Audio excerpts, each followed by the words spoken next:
मैं डॉक्टर शादाब, मेरा बिलोंगिंग्स भदोही से है। एक डेंटिस्ट हूँ जो मैं 10 साल से भदोही में प्रैक्टिस कर रहा हूँ। और 10 साल भदोही में प्रैक्टिस करते करते इतना तजुर्बा हुआ है कि भदोही में डेंटल रिलेटेड इशू बहुत है, लेकिन लोग इतने अवेयर नहीं हैं। मेरा हॉस्पिटल नईम डेंटल हॉस्पिटल, जो कि जमनीपुर कॉलोनी भदोही में है, इंदिरा मिल चौराहे के पास।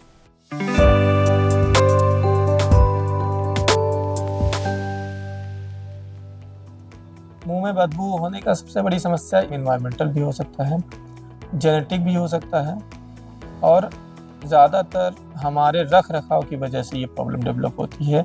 हम जब सफाई नहीं रखेंगे तो मुंह के अंदर इन्फेक्शन होगा। रेगुलर इन्फेक्शन होने से मसूड़ा वीक होगा। मसूड़ा जब वीक होगा तो उसकी वजह से उसमें गंदा खून इकट्ठा हो जाता है, जिसमें बैक्टीरिया इन्फेक्शन होता है। जब हम सांस लेते हैं या किसी से बात करते हैं तो हमारे वहाँ से बदबू आने के चांसेस इसलिए ज़्यादा होते हैं क्योंकि उसके अंदर गंदा खून इकट्ठा रहता है। सेकेंडरी चीज़ ये हो सकता है कि कोई ऐसी इलनेस हो जाती है, जैसे लाइक कार्डियक पेशेंट हैं जिनका ब्लड प्रेशर मेंटेन नहीं रहता है, उसकी वजह से भी ब्लड फ्लो में चेंजेस आने की वजह से मसूड़े के अंदर, मसूड़ा भी तो एक स्ट्रक्चर है जहाँ पे खून का दौरान होता है, खून के दौरान बेहतर ना होने की वजह से इन्फेक्शन होने के चांसेस होते हैं। जनरली आज के टाइम में डायबिटिक पेशेंट हैं, डायबिटिक पेशेंट जो हैं उनके में बहुत सारे चेंजेस आते हैं। मसूड़ा वीक हो जाता है, हड्डी गलती है, इसकी वजह से भी उनके अंदर बैक्टीरिया इन्फेक्शन होते हैं, जिसकी वजह से बदबू आता है। अगर हम रात में ब्रश करते हैं तो उससे हमारा मुंह के अंदर का इन्वायरमेंट बहुत अच्छा रहेगा, साफ़ सुथरा रहेगा। उससे हमारे मुंह के अंदर कोई बैक्टीरिया इन्फेक्शन होने के चांसेस नहीं रहेंगे। रात में जो हम लोग सोते हैं तो कम से कम तो 6 घंटे सोते हैं। उस 6 घंटे का जो इन्वायरमेंट होता है वो स्टेबल होता है। बैक्टीरिया इन्फेक्शन सबसे ज़्यादा होने के चांसेस सबसे ज़्यादा होते हैं उसमें, क्योंकि हम लोगों ने दिन में सब कुछ खाया पिया वैसे ही छोड़ दिया। हो सकता है कोई ऐसे तत्व हो जो हमारे लिए हार्मफुल हो, उसमें बैक्टीरिया इन्फेक्शन होने के चांसेस ज़्यादा होते हैं, तो वो रात में ही होता है।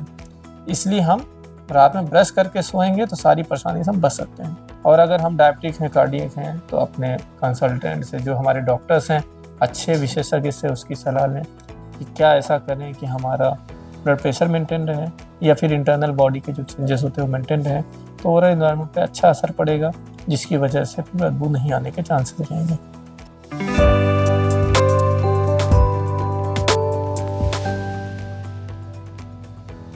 देखिए, मेडिकल ट्रीटमेंट जो है वो आपको प्रॉपर गाइड किया जाएगा। डेंटिस्ट के पास जाएंगे आप, वो उसके विशेषज्ञ होते हैं। जब आप उनके पास जाएंगे तो वो सही सलाह देंगे आपको कि किस तरीके से आपको उसका रख रखाव रखना है, कैसे आपको मसूड़े का मसाज करना है, कैसे आपको दांत की सफाई करनी है, क्या आपको किस तरीके की आपकी दिनचर्या होनी चाहिए जो आपके ओरल हाइजीन को मेंटेन रखे। ये जब आप डेंटिस्ट के पास जाएंगे देन आप इस चीज़ को गेन कर सकते हैं।